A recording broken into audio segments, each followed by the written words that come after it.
Hello mga kamukbeng-deng! Meron ako dito, KKB. I-taste test natin ang mga random kong nabili. Yan from KKB. So, yung iba nakita ko sa TikTok, may mga rate. So, ita-try natin kung anong lasa. Kung tama ba yung ni-rate sa kanila. Yung iba, mga naka-rate ng 10. Hindi ko na nakita kasi ubos na. Okay, start tayo.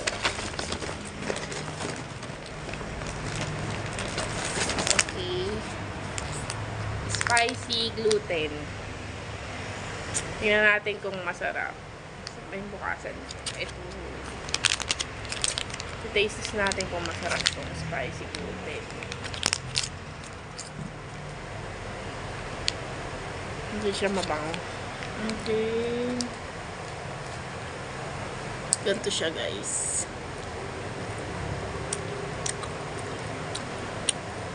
Kung ano yung amoy niya, yung ganda yung lata niya.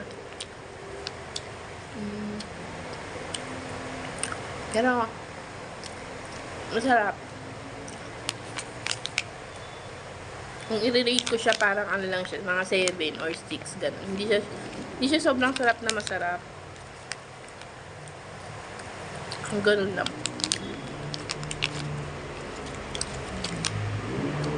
Ang snack ba? Okay, next. Next naman natin.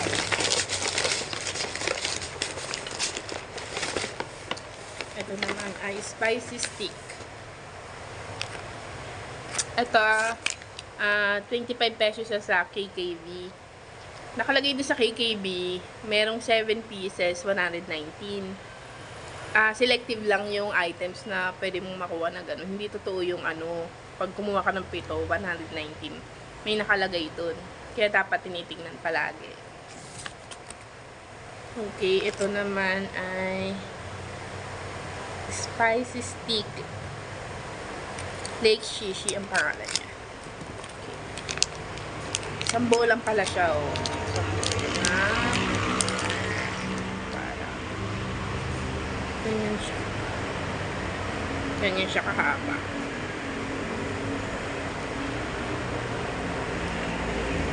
Tigas-tigas din.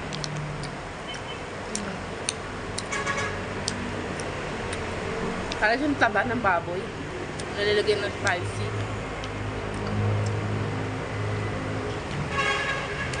May tamis-tamis konti. Mahilig sa mga taba-taba. Mga 8 or 7. Yung rate niya. Pero kung mahilig ka sa taba, siguro i-rate mo to ng 10. Okay. Next naman. Okay, ito naman. Spicy pala yung nakuha ko. Ano ba yan? Spicy gluten din. Chinese kasi yung nakalagay kaya hindi ko maintindihan. Okay, ito naman. Okay. Ano siya, mataba naman siya. Ito kanina, ano, payat-payat lang. Ito naman mataba.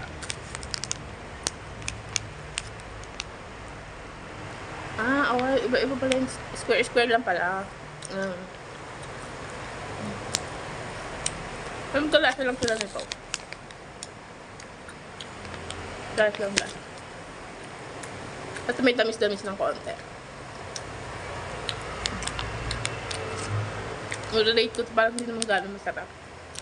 Ano lang to, 5. 5 lang. Sa mga mahilig spicy, siguro, ma-rate nyo to na mataas. Masarap kasi yung panlasa ko eh. Pag masarap, hindi ko nagugustuhan. Hindi ko siya bibilin ulit kung sakali. Itong tatlo na itong una kong sinikuman. So, subukan naman natin itong oat milk tea egg roll. So, yan. So, tikman natin.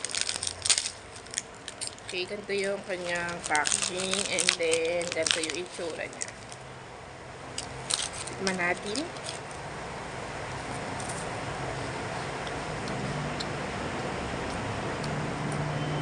Hindi siya sobrang masarap. Pwede siya sa bata. Kasi hindi siya sobrang tamis. Kaya lang mahal siya sa 25 pesos.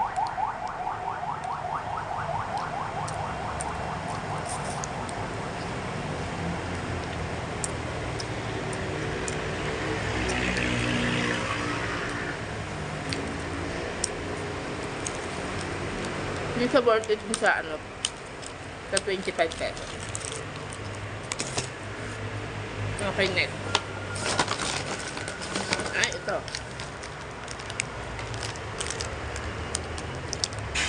Ito naman ay oat milk tea egg roll naman. Pero meron siyang salted egg. So, tikman natin.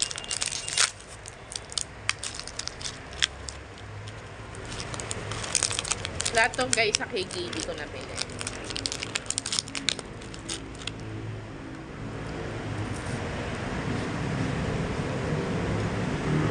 Ito masarap talaga.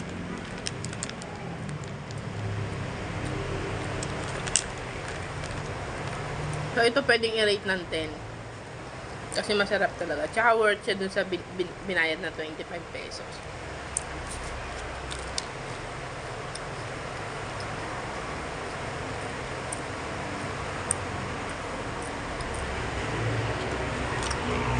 Kaya kahit bumili ka na marami nito, hindi ka mananawa. Tsaka, pag binigay doon sa kakilala mo, kaibigan mo, or sa mga kamag-anak mo, hindi ka mapapaya sa lasa pag binili mo ito. Okay. Next naman ay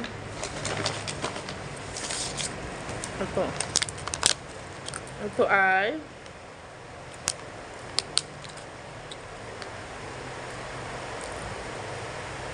blueberry.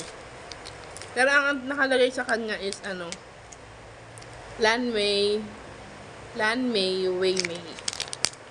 Tama ba ang aking pagkakabanggit? Sarap kaya ito. Tignan natin. Tignan na natin! Nakakabok. Bang, bang. Uy, bilog-bilog siya. Ah, parang prunes pala. Prunes nga.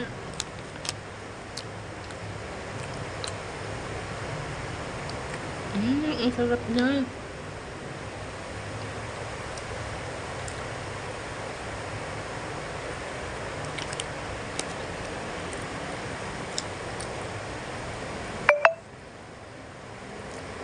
Ang gambot to, malasa.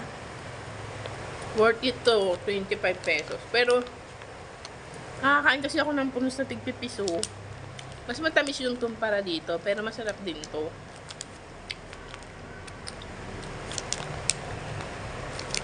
Pwede mong ano, damihan ng bili. Ang sarap.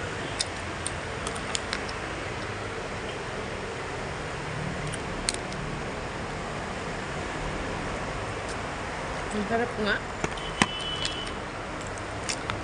Ito pwedeng i-rate ng 10. Pero yung tig-pipiso na prunes, kung bibili kayo na mamahalin kayo dito, mag-prunes na lang kayo ng tig-pipiso. Para makatipid kayo. Kasi parang nilagyan lang din ng syrup sa loob eh. Okay. Next na. This one. What's this? Stone shaped candy. Chocolate flavor. Ito yung matagal ko nang hinahanap. Ang sarap kasi ito yung makain ko flavor.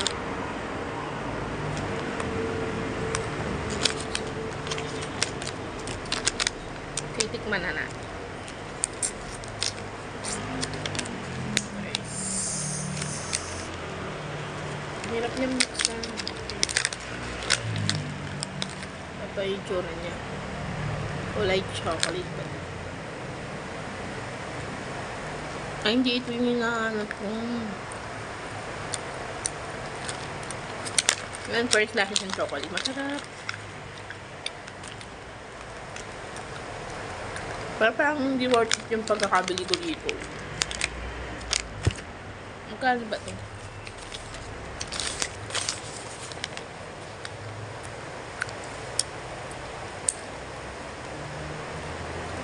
Kalasa niya yung gooey choco. So guys, sa nakakalam ng gooey choco na lasa, ito yung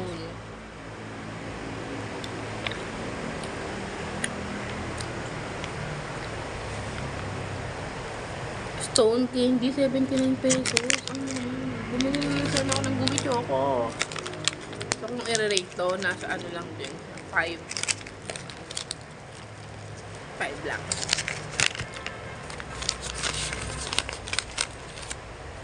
Meron na tayong ganito dito sa Philippines. Okay, next na. This one. Champoy ang tawag dito, di ba? Sa kanila, ano to? Bintang Yummy. For sure, masarap din to. Kasi ano to? Fruits.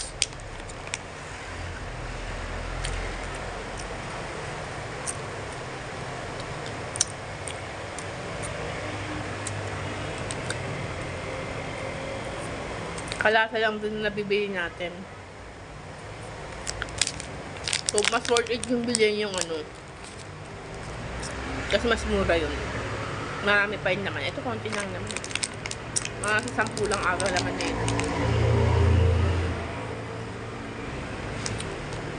Tsaka ang liliit ng laman. Yun talaga. Yung nabibili natin na ano sa mga grocery store, yun. Mas masarap yun kumpara dito. Kaya i-rate ko lang to ng 5. Kasi masarap naman siya, kaya lang kulang sa lasa. Hindi siya yung sobrang tamis na yung ano talaga natin, yung unang nalasaan natin ay nabibili sa grocery na champoy. Tama ba champoy ito? Okay. Dalawa na lang naiiwan. So, this one. This is a coffee bean biscuit. Okay, tikman natin. So, ano ba ito? Okay. Meron siya. Ano ba kasi? Ganito pala siya. 6 ang laman niya. Okay, ito natin. What is this one? Hirap mag-scan. Mga nakasanayan natin ginaganyan. Ganito siya, guys. Tignan niyo. Lasang kape. Bagay, coffee bean nga eh. Hindi siya masarap. Hindi siya masarap. Kung coffee lover ka, baka ano, parang hindi mo rin magugustuhan eh. 5 lang ito sa akin. 5 lang. Hindi siya sobrang sarap. Siyempre, nakakatikim naman tayo ng mga kape, diba?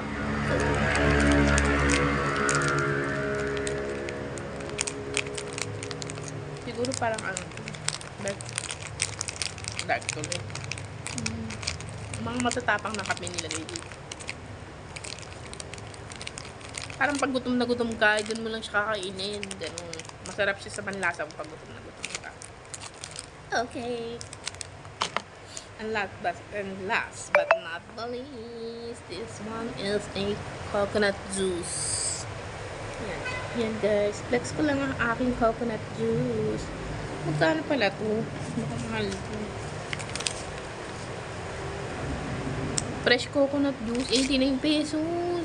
Dapat wala bumili na lang ako ng coconut na totoo. Tingnan natin. Tingnan natin kung totoo ang lasa o parehas sa coconut juice.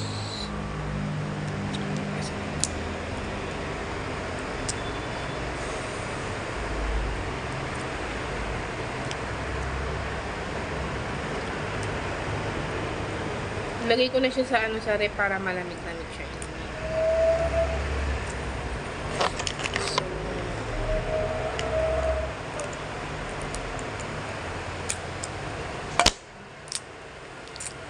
malapit ko na siyang magpasok.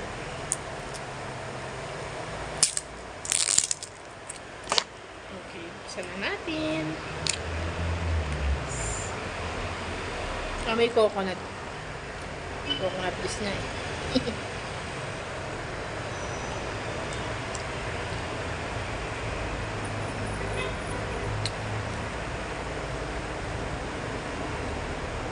Hindi siya sobrang special na juice.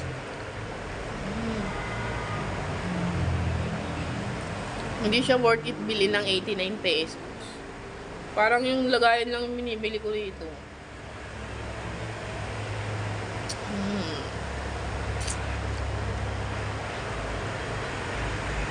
Kung i-rate din siya, parang 5 lang din. Kasi hindi naman siya yung sobrang sarap na juice. Tapos 89 pesos. Ang mahal. Ang mahal niya sa 89. So, yun lang guys. Thank you for watching. Bye!